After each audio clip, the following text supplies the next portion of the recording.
நிஜமா நான் ஒரு கேன கருமோ கன்றாவி காலேஜுக்கு போன எதுக்கு போறோன்னு தெரியல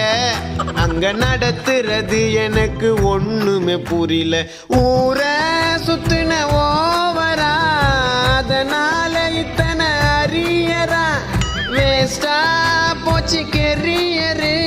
போடல எனக்கு வீட்டுல சோறு மண்டையில ஒன்னும் இல்ல போமாட்டேன் கிளாஸுக்குள்ள நல்லா படி காலேஜ் முடி அப்பதான் லைஃப் இருக்கும் நல்லபடி கண்டபடி சுத்தாத நீ சீக்கிரம் வந்துடுவ தெருவுக்கு நீ ஆல்ரெடி நான் காலேஜில் மக்கு ஜென்மத்துக்கும் நான் எடுக்க மாட்டேன் புக்கு அரியர் கிளியர் பண்ண தெரியலையே எவ்வளோ படிச்சாலும் ஏறலையே